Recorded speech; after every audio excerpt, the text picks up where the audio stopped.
जहाँ तक आइला मोहम्मद की बात है, तो इसके अंदर कहीं से कहीं तक कोई अल्फाज गलत नहीं है। चाहे हमारा जो अल्लाह है, हमारा मालिक है, या आप सल्लल्लाहु अलैहि वसल्लम है, या जो भी मज़हब से मुतालिक चीज़ें हैं, वैसे हम अपने उनसे भी मोहब्बत करते हैं, और उसी प्रकार हम अपने देश से भी मोहब्बत करते हैं। कि जो आपने नाम का ज़िक्र किया, मोहम्मद सल्लल्लाहु अलैहि वसल्लम का, उनका पैगाम ही यही था कि किसी तरीके का कहीं कोई शांति व्यवस्था भंग नहीं होनी चाहिए, और सुकून के साथ में जो है अपने मज़हब का भी काम करना चाहिए और समाज का भी काम करना चाहिए। जहाँ तक आइला मोहम्मद की बात है, तो इसके अंदर कहीं से कहीं तक कोई अल्फाज गलत नहीं है। हम जिस तरह से अपने मज़हब से मोहब्बत करते हैं, वैसे ही मज़हब के हमारे चाहे हमारा जो अल्लाह है, हमारा मालिक है, या आप सल्लल्लाहु अलैहि वसल्लम है, या जो भी मज़हब से मुतालिक चीज़ें हैं, वैसे हम अपने उनसे भी मोहब्बत करते हैं, और उसी प्रकार हम अपने देश से भी मोहब्बत करते हैं। तो मैं समझता हूँ कि आई लव मोहम्मद लिखने से या कोई पोस्टर लगाने से किसी की शायद ना तो आस्था कोई प्रभावित होती है, और ना ही कोई गलत मैसेज जाता है। और कभी भी हम खुद विश्वास रखने वाले हैं संविधान के अंदर, कभी हम शांति व्यवस्था बिगाड़ने पर या किसी चीज़ पे हमारा ये चीज़ नहीं है कि माहौल ख़राब हो। लेकिन आइला मोहम्मद के नाम पर जो जिस तरह से दुष्प्रचार किया जा रहा है, वो चीज़ गलत है। हमारी आस्था है, हम मोहब्बत करते हैं और करते रहेंगे, इसमें क्या गलत है? बुलडोजर कार्रवाई हो रही है बरेली के अंदर, किस तरह देखते हैं? मैं तो यही कहूँगा कि जिस प्रकार से पहले तो बरेली में जो घटना हुई, मैंने खुद अपील ये की थी कि शांति व्यवस्था कायम रहे, और पुलिस प्रशासन से भी कहा था कि दबाव में आकर के इस प्रकार की कोई कार्रवाई नहीं की जाए कि जो मजलूम लोग हैं उनको ज़बरदस्ती रिपोर्ट में नाम शामिल करके जेल में घुसा जाए। और बुलडोज़र की जो कार्रवाई है, हम तो हमेशा से मैं कहता चला है, बुलडोज़र की कार्रवाई कहीं से कहीं तक ठीक नहीं है। बुलडोज़र की कार्रवाई के लिए लगातार कई बार माननीय सर्वोच्च न्यायालय भी संज्ञान लेकर के सख्त टिप्पणी भी कर चुका है। लेकिन अफसोस है कि उत्तर प्रदेश में पुलिस प्रशासन के द्वारा सरकार के आदेश पर जो बुलडोज़र कार्रवाई की जा रही है, वो गलत है। क्योंकि बुलडोज़र कार्रवाई का जो सज़ा देने का काम है, वो हमारे न्यायालय का काम है। अगर किसी ने कुछ गलत किया है, तो पुलिस प्रशासन उसके खिलाफ अपनी बात चार्जशीट के रूप में दे सकता है, और अगर सही के अगर उसमें किसी ने गलत नहीं किया, तो जाहिर सी बात है हमारे न्यायालय जो है उसको ख़त्म कर देगा केस को, और जो किसी ने गलत किया है तो उसके खिलाफ कार्रवाई होगी। लेकिन बुलडोज़र की कार्रवाई के खिलाफ मैं सख्त हूँ। और बल्कि मैं इसके साथ में ये और जोड़ना चाहूँगा, अगर बुलडोज़र कार्रवाई बरेली में चल रही है, तो फिर शाहजहाँपुर में उन लोगों के खिलाफ क्यों नहीं चली जो लोग मकबरे पर डंडा लेकर के पुलिस के सामने जिन लोगों ने हंगामा किया था, उन लोगों के खिलाफ भी बुलडोज़र की कार्रवाई होनी चाहिए थी। फिर देश एक है तो एक ही कानून होगा, तो फिर उन लोगों को इस प्रकार की रियायत क्यों दी गई? मेरा मकसद ये नहीं कि सारे हिंदू समाज के लोग एक से होते हैं, लेकिन जिन लोगों ने कानून व्यवस्था को अपने हाथ में लेने का काम किया है शाहजहाँपुर के में, उन लोगों के खिलाफ बुलडोज़र आकर के क्यों फेल हो गया? क्यों कार्रवाई आगे नहीं बढ़ पाई? मैं तो यही कहूँगा, बुलडोज़र ना बरेली में चले, ना शाहजहाँपुर में चले, और सिर्फ उनको जो इंसाफ है वो न्यायपालिका से मिलना चाहिए। लेकिन अगर बुलडोज़र बरेली में चलाने का प्रयास किया जा रहा है, तो वो बुलडोज़र हम उम्मीद रखते हैं कि शाहजहाँपुर में भी चलना चाहिए। लेकिन उससे पहले उन्होंने तर्ज किया है कि मैं छोटा आदमी हूँ, बड़े लोग मेरे यहाँ आएंगे तो अच्छा लगेगा, इस तरह देखते हैं। मैंने अभी इस चीज़ को नहीं सुना है, लेकिन माननीय आज़म खान साहब पार्टी के वरिष्ठ नेता हैं, और जैसे कि उनके ऊपर जिस प्रकार की ज़्यादती हुई है, लगातार न्यायपालिका का सहारा लिया है, और न्यायपालिका से उनको राहत मिली भी है, तो यकीनन आए हैं तो हमें खुशी है कि आए हैं, और आगे हम दुआ करते हैं कि उनकी सेहत अच्छी रहे और आगे कौम की खदमत को अंजाम दें, और जो जनता का काम है उसको करें। और हमारे राष्ट्रीय अध्यक्ष जी माननीय अखिलेश जी आएंगे, तो यकीनन जब पार्टी के वरिष्ठ नेता हैं तो इसमें कोई नई चीज़ नहीं है, उनका एक हिस्सा है। माननीय अखिलेश जी आकर के आज़म खान साहब से मिलेंगे तो अच्छा है, उनके हाल चाल को जानेंगे। लेकिन इस प्रकार की बात को मैं समझता हूँ राजनीति में नहीं पढ़ना चाहिए, और पार्टी के अंदर सारी चीज़ जो है कुछ पर मैं समझता हूँ हमारे खान साहब भी कोई नाराज़गी का कोई ऐसी चीज़ नहीं है। हो सकता है कोई बात रही होगी तो वो बैठ करके हो जाए। ठीक है, थैंक यू। क्या कहना चाहेंगे किस तरह? मैं यही कहूँगा कि जो आरएसएस की करनी और कथनी में फ़र्क नज़र आता है मुझे। जहाँ उनके प्रमुख इस बात को कहते हैं कि हर धार्मिक स्थल के नीचे आप मस्जिद के नीचे शिवलिंग को नहीं ढूंढो, लेकिन उसके चंद लोग जो है लगातार उस चीज़ को मुद्दा बना के कर रहे हैं। तो और वो भी आरएसएस के लोग हैं। तो मैं ये कहना चाहता हूँ कि जो अपने प्रमुख की बात को या तो नहीं मानना है तो फिर या तो उसके अंदर, और जो इस बात को कहा जाता है जिस तरह से उसके अंदर डिसिप्लिन आरएसएस के अंदर है, तो या तो डिसिप्लिन उनके अंदर नहीं है, ये बात जाहिर करती है, या फिर ये है कि उनके करनी और कथनी में फ़र्क है कि वो कह कुछ रहे हैं और नीचे के लोग कुछ अलग कर रहे हैं। तो इसलिए ये चीज़ गलत है। अगर आरएसएस संस्था है और बीजेपी उसकी एक शाखा है, मैं तो यही कहूँगा, तो काम वो करो जिससे कि देश की तरक्की हो और आने वाली नस्लें याद करें कि उन लोगों ने कि काम हमारी देश के लिए तरक्की के लिए किया था, ना कि देश को बांटने के लिए किया। सांसद जी 8 अक्टूबर मस्जिद नहीं बनेगी, क्या कहना है? वो संविधान नहीं है, कानून नहीं है जिनका आप जिक्र कर रहे हैं। या तो उनकी बात, अगर कोई कानून संविधान ने ऐसा कहा है कि उनकी बात कानून है तो हम मान लेंगे, लेकिन वो कौन होती है इस बात की को कहने वाले कि वो छोड़कर इसे चले जाएं। बल्कि मैं तो कहता हूँ इस बात के खिलाफ, उनके खिलाफ रिपोर्ट दर्ज होनी चाहिए और कार्रवाई होनी चाहिए, जो खुल्लम खुल्ला एक तरीके से एक समाज को, इस आज़ाद मुल्क में हमारे देश के अंदर जो सब लोग मिल करके हिंदू मुसलमान लोग रह रहे हैं, अगर वो एक समाज को, मुसलमानों को डायरेक्ट धमकी दे रहे हैं तो उनके खिलाफ मुकदमा दर्ज होना चाहिए कि किस प्रकार से वो इस प्रकार से धमकाने का काम कर सकते हैं। और कौन जाएगा छोड़ करके। हम इस देश के रहने वाले हैं, इस देश के नागरिक हैं, इस देश से मोहब्बत करते हैं, इस देश की के लिए कुर्बानियाँ दी हैं, आगे भी तैयार हैं। ना अयोध्या छोड़ करके कहीं जाने वाले हैं और ना ही हम इस देश को छोड़ के जाने वाले हैं।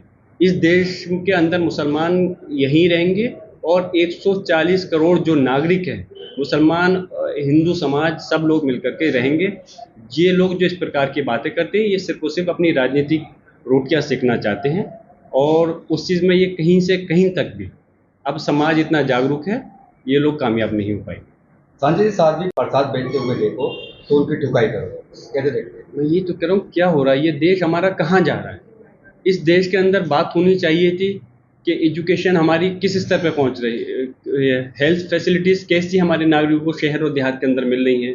ये चीज़ होनी चाहिए थी कि किस प्रकार से लोग, जो हमारे नौजवान हैं, ऐसे नहीं कि सिर्फ मुस्लिम समाज के लोग, जो पूरे देश के नागरिक हमारे नौजवान भाई हैं, वो धक्के खा रहे हैं, उनको नौकरी नहीं मिल पा रही। इस चीज़ की चर्चा की जगह मुद्दों से भटकाने का प्रयास किया जा रहा है, और अफसोस है कि इस प्रकार की बात कहना, ये कौन सा कानून या देश का संविधान इस बात को कहता है कि कोई एक धर्म का व्यक्ति दूसरे धर्म के त्यौहार में या किसी धार्मिक स्थल के बाहर इस चीज़ को नहीं कर सकता, अपने व्यापार नहीं कर सकता। अगर हमारा देश का संविधान कहता तो ज़रूर हम इस चीज़ को मानते। और इस प्रकार के ऐसे लोग जिनका कि समाज के अंदर एक तरीके से अस्तित्व ख़त्म सा होता जा रहा है, वो सिर्फ़ और सिर्फ अपने आप को हाईलाइट करने के इस प्रकार की भाषा का इस्तेमाल करते हैं।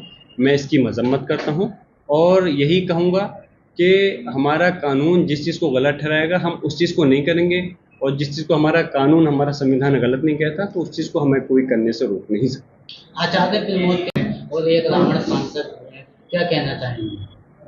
उनकी, अगर, मैं नहीं चाहता कि पोल आप लोगों के सामने, अभी सिर्फ हमारे संभल के लोग ही जानते हैं उनके बारे में, जो उनका इतिहास रहा है। अगर मैंने उनके बारे में कुछ कह दिया तो बात बहुत दूर तक जाएगी और सारे लोग उनकी असलियत को जान जाएंगे। इसलिए मैं उनके बारे में ज़्यादा टिप्पणी नहीं करना चाहता, लेकिन ये ज़रूर कहूँगा कि अगर उन्होंने इस प्रकार के अल्फाज का इस्तेमाल किया है, जैसा कि अगर मेरे लिए क्या है, अगर उनको हक और सच के रास्ते पे चलने के लिए अगर उनको मैं उसमें नज़र आ रहा हूँ, तो यकीनन वो उस चीज़ में मुझे देख रहे होंगे। लेकिन जिस तरह से पिछली बार मेरे मीडिया के भाई ने भी उस समय मुझसे एक सवाल किया था कि उन्होंने कहा था कि वो आतंकवादियों के भाई हैं। मैंने अपने जो लीगली हमारे एडवाइज़र हैं, मैंने उन लोगों से मशवरा किया है, और अगर ज़रूरत पड़ेगी तो मैं इनके ख़िलाफ़ मानहानि का केस ठोकूँगा। और रही बात, उनको ऐसा महसूस होता है कि मैं उन लोगों का भाई हूँ, उनको अगर ये इस देश के अंदर 40 करोड़ मुसलमान अगर उनको आतंकवादी नज़र आते हैं तो मैं उनका भाई हूँ। हक और सच के रास्ते पे चलना अगर उनको आतंकवादी नज़र आता है तो वो कह सकते हैं मुझे। लेकिन मैं इस देश के, अफसोस इस बात का है, जो इस देश की पंचायत, जो सबसे बड़ी पंचायत है संसद, उसका सदस्य हूँ मैं, और उसके ऊपर इस प्रकार की टिप्पणी करना एक दुर्भाग्यपूर्ण है। ऐसे लोग जिनको कि समाज नकार चुका है, वो इस प्रकार की भाषा का इस्तेमाल करते हैं। मैं अपने लिए तो बर्दाश्त कर सकता हूँ अगर मुझे कोई इस प्रकार कहें, लेकिन मेरे समाज को जोड़ करके अगर इस टाइप कहेंगे तो मैं खामोश नहीं बैठूंगा। ज़रूर उनके खिलाफ जो है डिफेमेशन का केस अपने लीगल मशवरा कर करके ज़रूर करूँगा। और मैं यही कहूँगा कि बेहतर है अगर वो धार्मिक कार्य करने चाह रहे हैं तो उसको करें, लेकिन राजनीति में आकर करके मोहरा नहीं बने, क्योंकि इस प्रकार की बात करेंगे तो फिर हमारे मुंह से भी और बात निकलेंगी और वो बात दूर तक जाएगी। उसमें अगर देखेंगे तो शिवलिंग है, इससे पहले भी तय की गई कहीं इमारत खोदे हुए तो वहाँ दिक्कत नहीं रहेगा। किस तरह की प्रतिक्रियाएं आ रही हैं? और क्योंकि कल दशहरा है, दशहरा में कह रहा है कि जो अंत होता है पाप का या रावण जिस तरह करता है, क्या कहना चाहेंगे सर? देखिए, खाली हर साल जिस तरह से दशहरा मना के रावण को फूका जाता है, वो सिर्फ इनको उसमें नहीं, अपने दिलों से भी रावण को फूकना पड़ेगा। जो इस प्रकार के चंद लोग हैं जिनकी मानसिकता अलग है, वो अगर सच्चे रास्ते पर अगर सही चलें, अगर उनके अंदर वाकई में देशभक्ति की भावना है और समाज के अपने धर्म के प्रति वो वफादार हैं, तो ये तभी सही चीज़ से लागू होगी जब वो सर्व धर्म के लिए काम करेंगे और अपने देश के लिए काम करेंगे। और हम किसी के त्यौहार के, मैं एक बात बताता चलूँ, मैं खुद किसी मज़हब के, किसी धर्म के, किसी बिरादरी के, किसी के त्यौहार के, किसी के धर्मगुरु के खिलाफ नहीं हूँ। और इस चीज़ के लिए ना तो हमारा देश के का संविधान इजाज़त देता है और ना ही हमारा मज़हब का जो संविधान ही कहूँगा वो इजाज़त देता है। हम चाहते हैं कि इस देश के अंदर सभी धर्म के लोग मिल कर के रहें और अपने धार्मिक जो त्यौहार हैं खुशी से सुकून के साथ मनाएं। हम उनके उसमें कभी अड़चन पैदा नहीं करना चाहते, बल्कि हम तो चाहते हैं खुशी से मनाएं। और मुसलमान को अगर आप बताऊं मैं, हमारा मज़हब ये पैगाम देता है कि अगर हमारा पड़ोसी में ये नहीं है कि वो मुस्लिम व्यक्ति हो, चाहे वो हिंदू समाज का भाई हो, हमारे सिख भाई हो, क्रिश्चियन हो, अगर वो भूखा सो रहा है, उसके घर में खाना नहीं और हम सुकून से रह रहे हैं, तो हम सच्चे मुस्लिम नहीं हो सकते। हमें उस तरह से उसकी भी केयर करनी पड़ेगी। मकसद मेरा सिर्फ कहने का यही है, इस प्रकार की जो भाषा का लगातार इस्तेमाल कर करके धर्म के नाम पर जो बांटने का प्रयास किया जा रहा है वो रुकना चाहिए और इस देश की तरक्की के लिए सबको मिलकर काम करना चाहिए। जो चंद लोग इस देश को बांटना चाहते हैं उनका जो है बायकॉट होना चाहिए और सब लोग मिलकर करके जो है इस देश को आगे बढ़ाने का काम करें। संसद जी, अखिल भारतीय विद्यार्थी परिषद के पूर्व नेता पिंटू महादेव ने राहुल गांधी को गोली मारने की बात कही है, क्या कैसे देखते हैं इस बारे में? मैं वही तो कह रहा हूँ, बताइए, जो एक देश की पंचायत के सदस्य को और फिर देश की पंचायत के लीडर ऑफ अपोजिशन को अगर इस प्रकार की, ऐसे लोगों को तो जिसको मैं नहीं जानता, आप नहीं जानते, इनके बयान सुनकर करके आपको पता चलता होगा कि कौन क्या है। इनकी पहले गहराई में जाना चाहिए कि ये खुद कर रहे हैं या किसी के कहने पर, उकसाने पर इस प्रकार की भाषा का इस्तेमाल कर रहे हैं। लेकिन इतना मैं ज़रूर कहूँगा, इस प्रकार के अल्फाज का इस्तेमाल करने की इजाज़त हमारा देश का कानून और संविधान नहीं देता। और जो इस प्रकार की भाषा का इस्तेमाल कर रहा है, गलत कर रहा है, चाहे वो छोटा व्यक्ति है या बड़ा व्यक्ति है, उसके खिलाफ कानून के तहत कार्रवाई होनी चाहिए और ऐसा सबक मिलना चाहिए कि इस आने वाले समय के अंदर कोई इस प्रकार की भाषा का इस्तेमाल नहीं करे। सांसद जी